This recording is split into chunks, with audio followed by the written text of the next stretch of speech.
जयराम ठाकुर जी, बहुत बहुत धन्यवाद आपका न्यूज 18 नेटवर्क पे आने के लिए। सबसे पहले मैं आपसे सीधे बात ये पूछूंगा कि जैसे प्राइम मिनिस्टर नरेंद्र मोदी ने कहा कि जो हिमाचल ने मॉडल जो परस्यू किया, आपका जो मॉडल है वो रहा है एक्टिव केस फाइंडिंग की। आपने जहां पर भी आईएलआई, जिसको आपने कहा है कि इन्फ्लुएंजा लाइक इलनेस कहीं पर भी होए, उसकी कंप्लीट टेस्टिंग की जाए ताकि अगर कोई भी किसी भी तरीके के सिम्टम दिखा रहा है उसको अब रूल आउट कर सकें कि कहीं वो कोरोना पॉजिटिव ना हो। और ये आपने पूरे हिमाचल की पॉपुलेशन के ऊपर इसको इंप्लीमेंट किया और इसको कहा जा रहा है कि ये एक ऐसा मॉडल है जिसको और स्टेट्स में भी इंप्लीमेंट करना चाहिए। इस मॉडल को कहां से आपने सोचा और कैसे इसको इंप्लीमेंट किया गया, क्या चैलेंजेस आए? जाहिर तौर पर यह तो नजर आ रहा है कि हिमाचल ने काफी हद तक इस बीमारी के ऊपर काफी कंट्रोल अपना बनाया है। जी, इसमें सबसे बड़ी बात यह थी कि जिस तरह के इस वायरस की नेचर है, उस सारी बात पर बहुत मुश्किल लग रहा था कि कहां कौन आदमी इसके संपर्क में आया है, तो संपर्क में आने के बाद जो वो कैरियर बन गया हो। हमने इस बात को लेकर के बहुत डिटेल में डिस्कस किया, सभी अधिकारियों के साथ बैठे हम बैठ करके, कि हमने कहा जो पॉजिटिव केस आ रहा है टेस्ट में, जिसको सिम्टम आ गए और उसके बाद टेस्ट हो गया, टेस्ट के बाद उसका जो है उसकी रिपोर्ट आ गई और पॉजिटिव आ गया, वो तो एक कैटेगरी है। लेकिन बहुत सारे ऐसे मामले गांव में हो सकते हैं, शहर में हो सकते हैं, जो जिनको जानना जरूरी है कि भाई इस प्रकार के मामले कहीं गांव और शहर के बीच में और जगह तो नहीं है। इसलिए हमने कहा कि एक एक घर को जो है हमने जो है इसमें इसका सर्वे करना है, और सर्वे करने के लिए हमने इस प्रकार से टीम कॉन्स्टिट्यूट की, और जिसमें हेल्थ डिपार्टमेंट और उसके बाद आंगनबाड़ी वर्कर, आशा वर्कर्स की टीमें कॉन्स्टिट्यूट की। 16,000 वर्कर हमने इस काम में लगाए और उनको एक एक घर का जिम्मा दिया गया, जाकर के आप जाओ, कौन उस घर में ऐसा है कि जिसको सर्दी जुकाम है, कि कौन आदमी ऐसा है कि जो आदमी बाहर से आया है और उसकी ट्रैवल हिस्ट्री क्या है, कहां से आया है, कब आया है, इन सारी चीजों को लेकर के। तो ये इस प्रकार का जो अभियान हमने चलाया पूरे हिमाचल प्रदेश में, तो लगभग इसमें जो है 10,000 ऐसे मामले भी ध्यान में आए कि जिनको सर्दी जुकाम है, जिनको एडवाइस किया गया आप डॉक्टर को दिखाओ, आप टेस्ट करके आओ, और उसमें से हमने जो है लगभग 17,500 जो है जिनके हमने टेस्ट सैंपल वहां पर लेकर के जो है टेस्ट करवाए, तो उनमें से मैक्सिमम नेगेटिव निकले। लेकिन एक बात मैं जरूर कहना चाहता हूं कि ऐसे में ये भी हुआ कि 2 मामले जो हमीरपुर जिला के आए, वो इस प्रकार के मामले थे जो जिनकी ना कोई ट्रैवल हिस्ट्री थी, ना कोई इस प्रकार का कोई कॉन्टैक्ट हिस्ट्री थी, लेकिन उसके बावजूद जो है वो पॉजिटिव आया। पॉजिटिव आने की वजह ये हुई कि हमने उनके जो सिम्टम्स को देख करके इन टीमों के माध्यम से उन्होंने सजेस्ट किया कि आप डॉक्टर को चेकअप करके आओ। जब डॉक्टर को चेकअप करने के लिए गए तो वहां सैंपल लिया गया और सैंपल में 2 पॉजिटिव पाए गए। तो ये कोई छोटी मोटी एक्सरसाइज जाहिर तौर पे नहीं थी, जिस तरीके के लॉजिस्टिक्स इसमें इन्वॉल्व रहे होंगे, और ऑलमोस्ट 70 लाख लोगों का इस टाइप से आपकी स्कैनिंग करना, इस टाइप से उनका प्रिलिमिनरी जांच करना, उसके बाद उनकी टेस्टिंग करना। एक तरीके से ये बात भी कही जाती है कि हिमाचल की शायद पॉपुलेशन इतनी ज्यादा नहीं है और इसके कारण यहां पर इंप्लीमेंट हो गया। लेकिन आपका क्या कहना है, जैसा कि ये कहा जा रहा है, जैसे पीएम मोदी ने खुद कहा कि एक ऐसा एक मॉडल है जिसको और जगहों पे भी इंप्लीमेंट किया जाना चाहिए, क्या आपको लगता है कि इस मॉडल को और जगहों पर इंप्लीमेंट किया जा सकता है जिस तरीके के लॉजिस्टिक्स चैलेंज आपने देखे? निश्चित रूप से थोड़ा कठिन, बड़े राज्यों के लिए थोड़ा कठिन जरूर हो सकता है, लेकिन उसके बावजूद ये किया जा सकता है। बिल्कुल जयराम जी, लेकिन इसमें एक क्वेश्चन ये जरूर आता है कि जैसे आपने आईएलआई किया जिसमें था इन्फ्लुएंजा लाइक इलनेस, जहां पर भी थी, जहां पर खांसी जुकाम था, उनकी बिल्कुल कंपल्सरी और मैंडेटरी टेस्टिंग की गई, जिसके जरिए आपको काफी लोगों का पता भी लगा। लेकिन जो एसिम्प्टोमेटिक होंगे, जिनमें कोई भी सिम्टम नहीं आ रहा, जो भी एक कोरोना का एक पर्टिकुलर एक फॉर्म है जिसमें कोई सिम्टम नहीं आता, तो उनको हैंडल करने के लिए भी कोई स्ट्रैटेजी बनाई गई है कि किस तरीके से उनको भी हम एड्रेस करें? कि हो सकता है कि ऐसे साइलेंट कैरियर्स भी हों अक्रॉस द पॉपुलेशन जिनमें आईएलआई नहीं आ रहा, लेकिन उनकी टेस्टिंग किस तरीके से की जाए? क्या वो भी आपकी फेजेस में आप उसको भी करेंगे? एक तो लगता है मुझे, देखिए सबसे बड़ी बात है कि जो भी इस प्रकार जो एसिम्प्टोमेटिक जितने भी इस प्रकार के पेशेंट है हमारे हिमाचल प्रदेश में भी, अगर टोटल 40 में से अगर हम देखें तो लगभग 95% लोग ऐसे थे जो एसिम्प्टोमेटिक था लेकिन टेस्ट में पॉजिटिव थे। तो ऐसी परिस्थिति में ये बहुत कठिन काम है, लेकिन फिर भी उसके बावजूद जो है इस कैंपेन के माध्यम से जो हमने जो है ये एसीएफ का जो हमने कॉन्सेप्ट दिया, इसमें एक चीज को लेकर के जो ट्रैवल हिस्ट्री है जो रिवील नहीं की कई लोगों ने, जो घर में जाकर के आप जब पहुंचेंगे तो उनको पूछेंगे कि आप कब आए हैं, बाहर से कब आए हैं, तो वो हिस्ट्री भी रिकॉर्ड होती है और उसमें बहुत सारे लोगों को हम ये कह सकते हैं सिम्टम बाद की बात है, लेकिन आप उस शहर से आए हैं और आप उस शहर में जो है वहां कोरोना वायरस के बहुत सारे मामले हैं, तो इसलिए आपको टेस्ट करवाना होगा। तो ऐसे किया जा सकता है। ऐसे में मुझे लगता है कि बहुत उपयोगी रहेगा ये।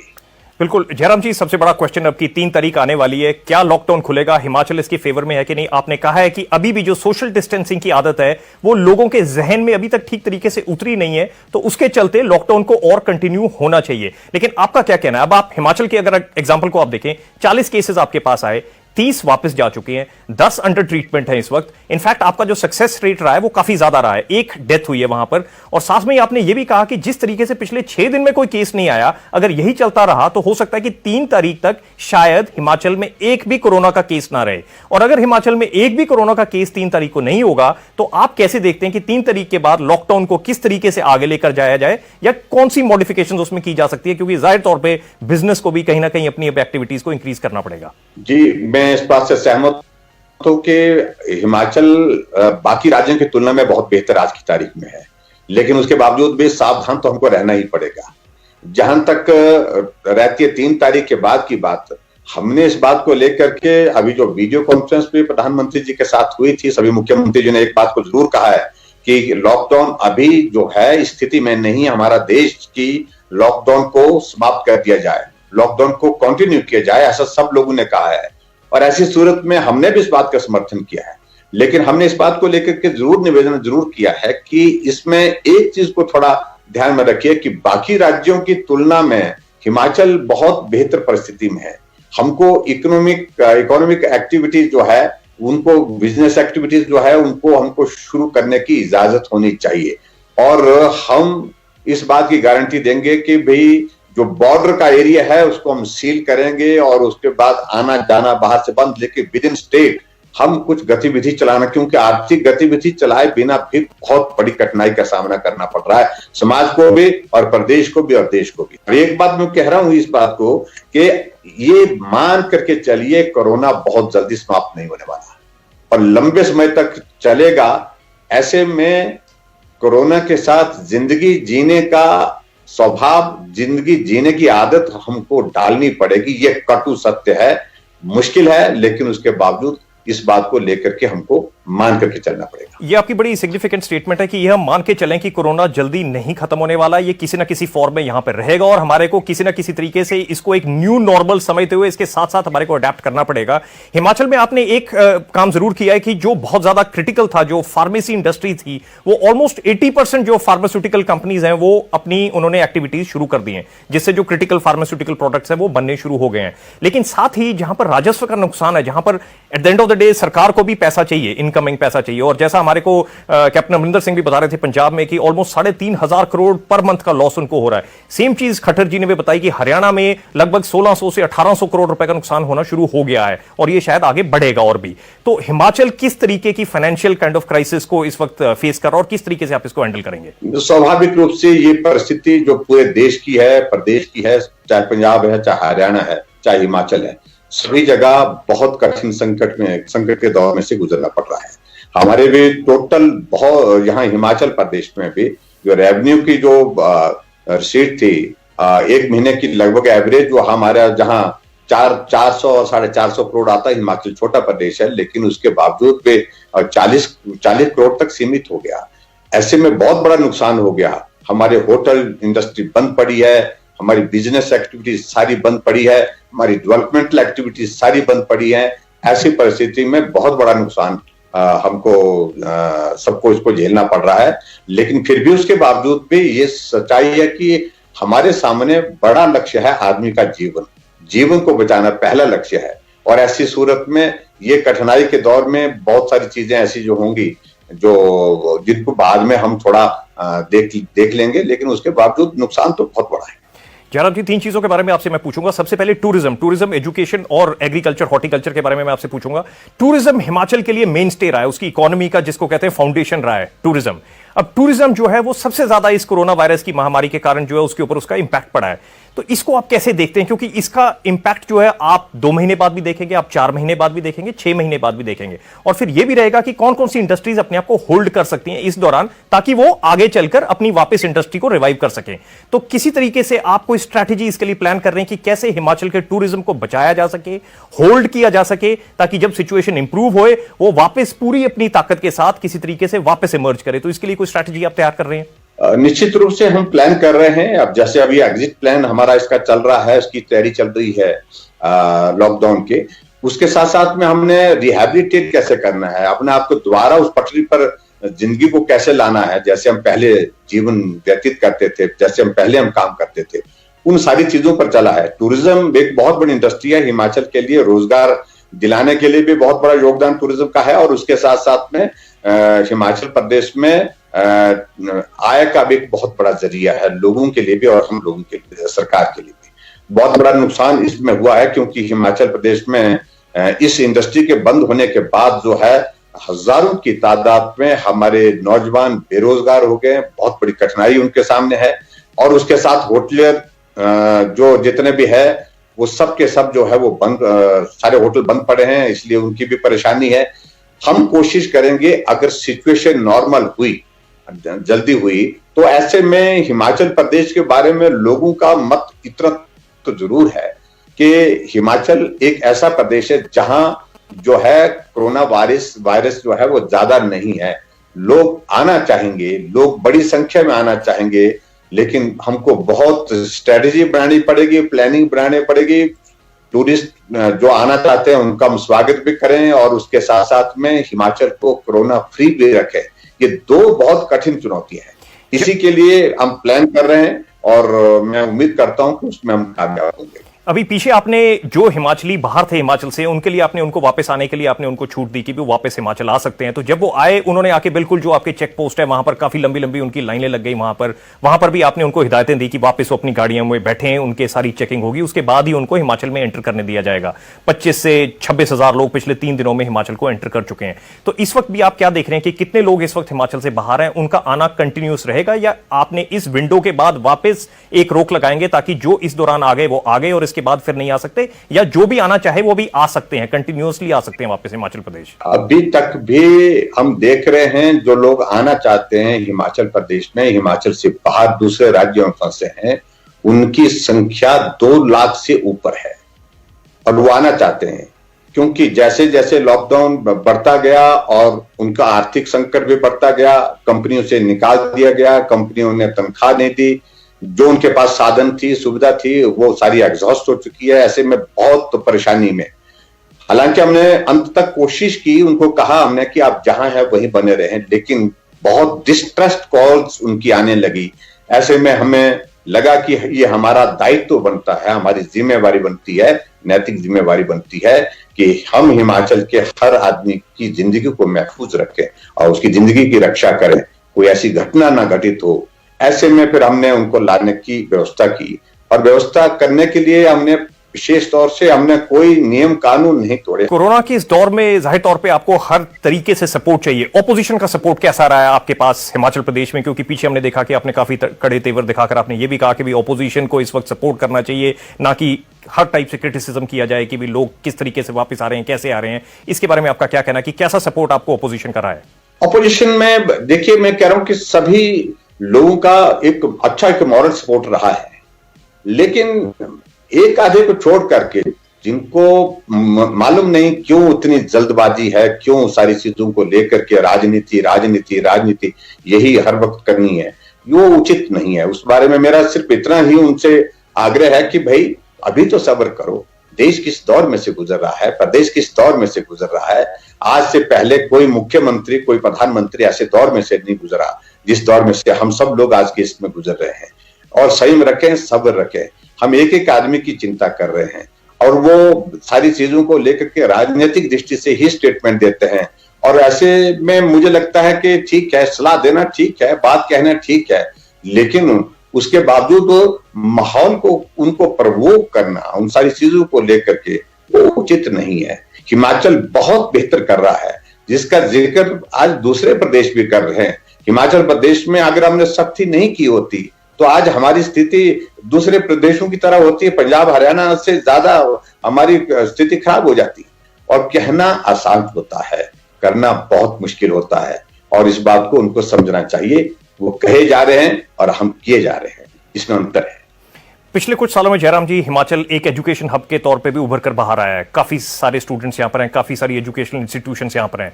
एजुकेशन को लेकर क्या आप रोड मैप आगे देख रहे हैं कि स्टूडेंट्स कब वापस अपनी क्लासेस में आ पाएंगे? ये बात बिल्कुल हम समझते हैं कि ये एक ऐसी प्रॉब्लम है जिसकी एक क्लियर डेफिनेशन नहीं है, लेकिन फिर भी आप कैसे देख रहे हैं इसको कि कब स्टूडेंट्स वापस आ सकते हैं, ऑनलाइन क्लासेस लें? किस तरीके से आप पूरे इस एजुकेशन सेक्टर को देख रहे हैं हिमाचल प्रदेश में?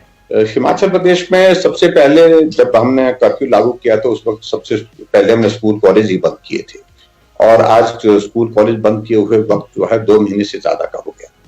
ऐसे में पढ़ाई का बहुत बड़ा नुकसान हुआ है। बच्चों का कैरियर का विषय है, कैरियर स्टेज पर जो बच्चे हैं उनके लिए तो और भी ज्यादा कठिनाई है। लेकिन हमने अब शुरुआत कर दी है। हमने हिमाचल प्रदेश में दूरदर्शन में 10 बजे से 1 बजे तक जो है बच्चों की पढ़ाई के लिए स्लॉट तय किए हैं, और उसमें वो बच्चों की पढ़ाई हो रही है। और उसके बाद जो हमारी जो लेटेस्ट हमारी जो टेक्नोलॉजी है उसके स्मार्टफोन के माध्यम से हमने शुरू किया। हम मानते हैं कि भाई सबके पास स्मार्टफोन नहीं है, लेकिन उसके बावजूद उसका उपयोग हो रहा है। प्राइवेट स्कूल जो है, प्राइवेट स्कूलों में तो अधिकांश जगह ऑनलाइन क्लासेस हमने शुरू कर दी है। वो काफी दिनों से उनकी पढ़ाई ठीक तरह से चलती है। मेडिकल कॉलेज वालों ने भी अब पढ़ाई शुरू करवा दी है। तो ऐसे में हम कोशिश तो कर रहे हैं, लेकिन फिर भी उसके बावजूद भी नुकसान काफी ज्यादा हुआ है। ये जो फीस की कंट्रोवर्सी है, इसको कैसे देखते हैं आप? ये जो फीस की कंट्रोवर्सी है कि स्कूल्स कह रहे हैं कि हमारे को फीस दी जानी चाहिए, पेरेंट्स कह रहे हैं कि हम इस वक्त फीस नहीं देना चाहते, हम बाद में देंगे। स्कूल्स कह रहे हैं कि हमारा तो इंफ्रास्ट्रक्चर खड़ा है, हमारे टीचर्स तो हैं जिनको हमने तनख्वाह देनी है। पेरेंट्स ये कहते हैं कि हमारे बच्चे भी स्कूल नहीं जा रहे तो हम फीस नहीं देंगे। तो इस सिचुएशन को कैसे आप पर्सनली कैसे रिजॉल्व कर रहे हैं आप? देखिए, इसमें बड़ा एमएचए की बड़ा स्ट्रिक्ट, बड़ी सीधी सी गाइडलाइंस है इस वक्त। एक तो कोई भी प्राइवेट सेक्टर का आदमी किसी की नौकरी को खत्म नहीं करेगा, नौकरी से नहीं निकालेंगे। दूसरे जो सैलरी वाला पार्ट है वो पार्ट भी जो है उनको बियर करना पड़ेगा।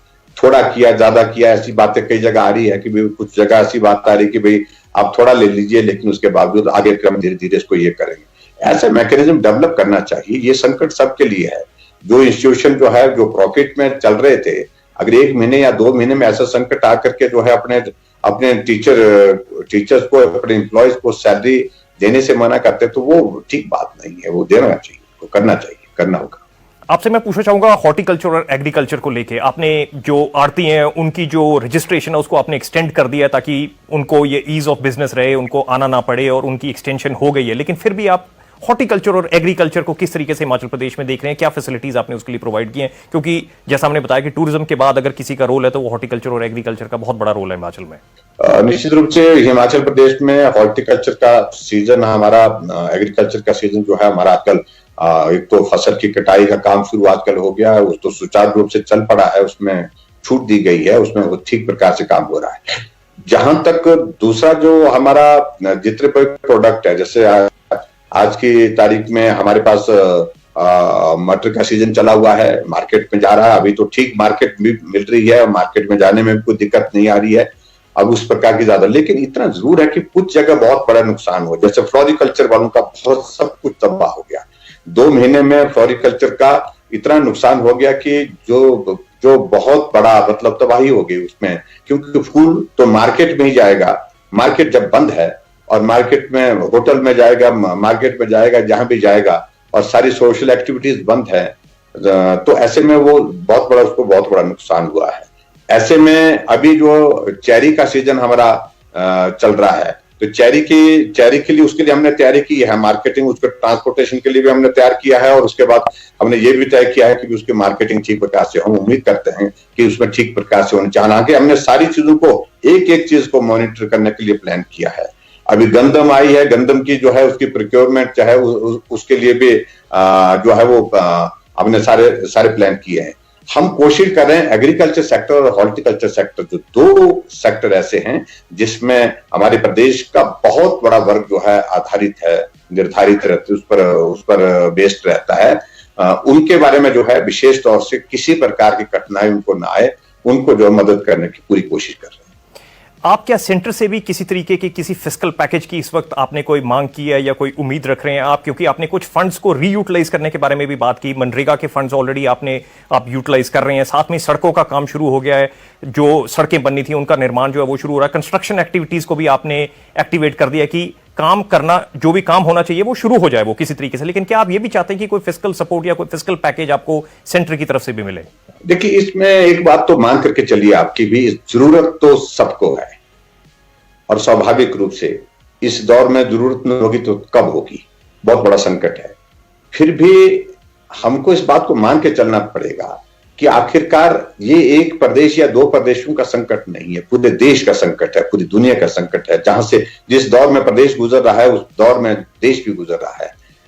केंद्र हमारी मदद कर रहा है। केंद्र में हमारे किसान सम्मान निधि के अंतर्गत जो है वो 2000 रुपए किसानों के लिए दिया। उज्ज्वला योजना के अंतर्गत उनने गैस के सिलेंडर उपलब्ध कराए और उसके साथ साथ में जनधन के अंतर्गत जो है महिलाओं के खाते में 500 रुपए 3 बार जो है डालने का उसका प्रावधान साथ में जोड़ा। और उसके साथ साथ में और भी केंद्र से जो मदद हमको प्रदेश के लिए मिलती है वो सारी मदद के रास्ते जो है केंद्र ने जो है वो खुले रखे हैं, दे रहे हैं, मदद दे रहे हैं। लेकिन फिर भी उसके बावजूद जो है जहां मदद की उम्मीद है उसमें सभी प्रदेशों को है और उसमें हमको भी है कि आने वाले समय में जो है और भी कुछ पैकेज की शेप में या कुछ न कुछ मदद हिमाचल प्रदेश को भी उसमें मिलेगी, ताकि हिमाचल प्रदेश में जो नुकसान हुआ है उसकी हम भी भरपाई कर सके और जैसे बाकी राज्य भी इस बात को अनुभव कर रहे हैं। लेकिन मांगने का विषय नहीं है। आदरणीय प्रधानमंत्री जी इन सारी बातों से अच्छी तरह से अवगत हैं और वो अच्छी तरह से समझते हैं, क्योंकि वो पहले प्रदेश के मुख्यमंत्री कई वर्षों तक रहे हैं। प्रदेश की मुश्किलें क्या होती हैं वो अच्छी प्रकार से समझते हैं और ऐसे में मैं उम्मीद करता हूं कि सब ठीक होना चाहिए। जयराम जी, मेरा आखिरी क्वेश्चन आपसे कि जब आप मुख्यमंत्री बने, जब आपने स्टेट की कमान संभाली, आपने सोचा होगा एक तरीके से कि मैं अब हिमाचल प्रदेश को आगे कैसे लेकर जाऊंगा। क्या आपने कभी सोचा होगा कि इस प्रकार की सिचुएशन भी शायद आपको इसका भी सामना करना पड़े, और अब ये सिचुएशन आपके सामने है, ऐसी सिचुएशन जो शायद पूरी दुनिया ने नहीं देखी। तो अब आप कैसे देख रहे हैं कि आपका आने वाला टाइम जो है किस तरीके की आपको कोर्स करेक्शंस करनी पड़ेंगी, क्योंकि अब हिमाचल को आगे भी लेकर जाना है, स्टेबलाइज भी करना है, तो इस चैलेंज को कैसे देख रहे हैं आप? ये सचमुच में बहुत हमारे साथ जो है, जिसको बोल सकते हैं कि एक ऐसी परिस्थिति है जिसकी कल्पना ही किसी ने नहीं की थी, ना देश ने की थी, ना हमने की थी। और हमने अपना डेवलपमेंट का प्लान स्टेट का जो किया था, जो बनाया था, सारा रोड मैप बनाया था, उसमें बिल्कुल बाधाएं आई हैं, बड़ा संकट आया उस सारी चीज पर। और मुझे लगता है कि कोई भी आजाद भारत में कोई भी मुख्यमंत्री इस दौर में से नहीं गुजरा जिस दौर में से हम गुजर रहे हैं, और ना देश में कोई प्रधानमंत्री गुजरा होगा। ये इस प्रकार की परिस्थिति है जिसकी सचमुच में कल्पना नहीं की थी। लेकिन फिर भी मैं उम्मीद करता हूं कि आने वाले समय में जब हालात थोड़ा सुधरेंगे, ठीक होंगे, हम कोशिश करेंगे सारी चीजें जो हमने सोची थी, जो प्लान की थी, उनको हम करने में कामयाब हो, उनको एग्जीक्यूट करने में हम सफल हो जाएं। और जो टारगेट्स हमारे थे, लक्ष्य थे हमारे 2022 तक के जो हमारे टारगेट थे, उन टारगेट्स को हम अचीव कर सके, ऐसी हम कोशिश करेंगे। जयराम जी, जब किसी चीज का सक्सेस होता है तब आपके ऊपर प्रेशर भी बहुत आता है, क्योंकि सक्सेस के साथ साथ एक्सपेक्टेशंस बहुत बढ़ जाती है। हिमाचल प्रदेश ने एक एग्जांपल सेट किया, साथ में ही सक्सेस की आपको कंग्रेचुलेशंस मिली है, लेकिन साथ में ही आपके ऊपर प्रेशर भी है क्योंकि आपने उस एक्सपेक्टेशन के ऊपर डिलीवर करना है। लेकिन हमारी शुभकामनाएं आपके साथ और बहुत बहुत धन्यवाद न्यूज़ 18 नेटवर्क पे